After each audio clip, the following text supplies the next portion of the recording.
2 ದಿವಸ 3 ದಿವಸದಿಂದ ಇವರೇನು ನಮ್ಮದೇ ಆಸ್ತಿ, ನಾವೇ ಇಲ್ಲಿ ಇರೋರು ಅಂತ ಹೋಗಿ ಏನು ಸಭೆಗಳನ್ನು ಮಾಡಿದಿರಿ.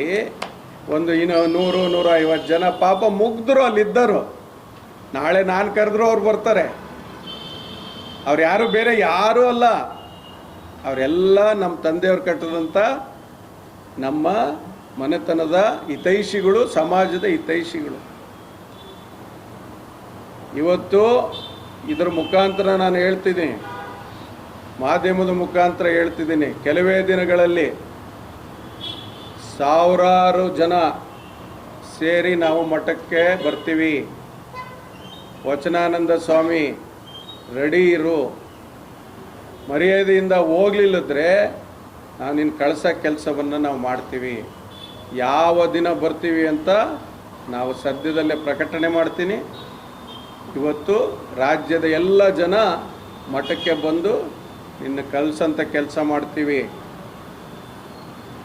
ಇವತ್ತು ಮಠದ ಬಗ್ಗೆ ಹೋರಾಟ ಮಾಡಕ್ಕೆ ಬಂದಿರೋಂಥ ವ್ಯಕ್ತಿ, ನಿನಗೆ ತಾಕತ್ತಿದ್ರೆ ಇನ್ನೊಂದು ಮಠ ಕಟ್ಟು.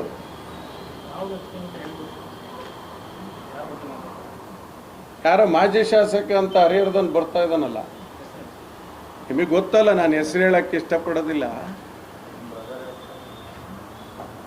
ಇವತ್ತು ನಿನಗೆ ತಾಕತ್ತಿದ್ರೆ ಪರೇ ಮಠ ಕಟ್ಟ, ಆ ಸ್ವಾಮಿನ ಕರ್ಕೊಂಡು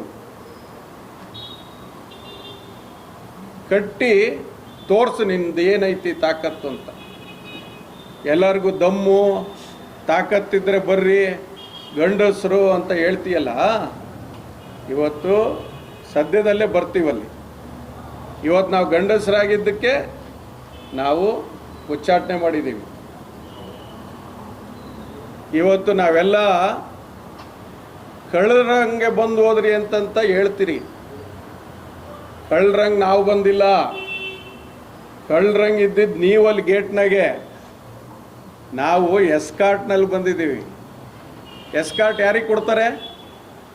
VIP ಗಳಿಗೆ ಕೊಡ್ತಾರೆ, ಸರಿ ಇದ್ದರಿಗೆ ಕೊಡ್ತಾರೆ, ರಕ್ಷಣೆ ಮಾಡ್ತಾರೆ.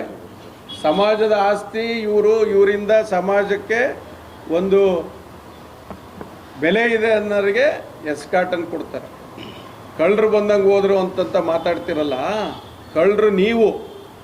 ಇವತ್ತು ಬೇರೆ ಮಠಗಳನ್ನು ಬೇರೆ ಸಂಸ್ಥೆಗಳನ್ನು ಮುಗಿಸಿ ಬಂದು ಇವತ್ತು ಈ ಸಂಸ್ಥೆನ ಕಬಳಿಸಕ್ಕೆ ಬಂದಿದ್ದೀರಲ್ಲ, ನೀವು ಕಳ್ಳರು. ಈ ನಿಟ್ಟಿನಲ್ಲಿ ನೀವು ಹೋದರೆ ನಾವು ಯಾವುದೇ ಕಾರಣಕ್ಕೂ ಹಿಂದೆ ಸರಿಯಲ್ಲ. ನಿಮಗೆ ಎಲ್ಲ ಹೋರಾಟದ ಮನೋಭಾವನೆ ಇರೋದು. ಈ ನಿಟ್ಟಿನಲ್ಲಿ ನಾನು ಎಚ್ಚರಿಕೆಯನ್ನು ಕೊಡ್ತೇನೆ ಮತ್ತು ದಾವಣಗೆರೆ ಜಿಲ್ಲೆ ಮತ್ತು ಹರಿಹರ ತಾಲೂಕಿನ ಜನತೆಯಲ್ಲಿ ಮನವಿಯನ್ನು ಮಾಡ್ಕೊತೇನೆ, ಇಂಥರಿಗೆ ಬೆಂಬಲವನ್ನು ಕೊಡಬೇಡಿ. ಸ್ವಾರ್ಥಕ್ಕೆ ಬಳಸಿದಂಥ ಇವತ್ತು ನಮ್ಮ ಹಿರಿಯರು ಕಟ್ಟಿ ಹೋದಂಥ ಸಮಾಜವನ್ನು ಒಡೆಯುವಂಥ ಕೆಲಸ ಮಾಡೋಂಥವ್ರಿಗೆ ಕರೆದ ತಕ್ಷಣ ನೀವು ಹೋಗಬೇಡಿ. ಯಾರೂ ಮಕ್ಕಳನ್ನು ಮಠಕ್ಕೆ ಕಳಿಸಬೇಡಿ. ಇವತ್ತು ಯಾವತ್ತೂ ಧಾರ್ಮಿಕ ಕೆಲಸವನ್ನು ಮಾಡಿದಂಥ ಸ್ವಾಮೀಜಿ ಈಗ ಒಂದು ವಾರದಿಂದ ಪ್ರಾರಂಭ ಮಾಡಿದೆ. ಮಕ್ಕಳನ್ನು ಕರೆಸಿ ಬೋಧನೆ ಮಾಡುವಂಥ ಕೆಲಸ. ನೀವು ಯಾರೂ ಮಕ್ಕಳನ್ನು ಕಳಿಸಬೇಡಿ. ಇದೆಲ್ಲದೂ ಸರಿ ಹೋಗಿ ಆ ಸ್ವಾಮಿ ನಿರ್ಗಮಿಸೋವರೆಗೂ ಯಾರೂ ಮಠಕ್ಕೆ ಹೋಗೋದು ಸೂಕ್ತವಾದಂಥ ವಾತಾವರಣ ಇಲ್ಲ. ಇವತ್ತೇನು ಪ್ರೆಸ್ ಮೀಟ್ ಮಾಡಿದಂಥವ್ರು ಎಲ್ಲರೂ ಅದರಿಂದ ಅನುಭವಿಸಿದಂಥವ್ರು, ಮಠದಿಂದ ಅನುಭವಿಸಿದಂಥವ್ರು. ಇವತ್ತು ನಾವೆಂದು ಮಠದಿಂದ ನಾವು ದೂರದಿಂದ ಬೆಂಬಲವನ್ನು ಕೊಟ್ಕೊಂತ ಬಂದಂಥವ್ರು. ಇವತ್ತು ಮಠದಿಂದ ಅನುಭವಿಸಿದವರು ಇವತ್ತು ಎಲ್ಲಿ ಅವರಿಗೆ ನಾವು ಪ್ರಶ್ನೆ ಮಾಡ್ತೀವಿ ಅನ್ನೋ ಉದ್ದೇಶಕ್ಕೆ ಇವತ್ತು ಅವರೇ ಅದಕ್ಕೆ ಪ್ರಶ್ನೆ ಮಾಡೋಕ್ಕೆ ಪ್ರಾರಂಭ ಮಾಡಿದ್ದಾರೆ. ಇದು ಎಲ್ಲರಿಗೂ ಗೊತ್ತಾಗ್ತದೆ. ನಾನು ಹೇಳೋದಿಷ್ಟೇ, ನೀವು ಯಾವುದೇ ರೀತಿ ದಬ್ಬಾಳಿಕೆ ದೌರ್ಜನ್ಯ ಮಾಡಕ್ಕೆ ಬಂದರೆ ನಡೆಯಲ್ಲ.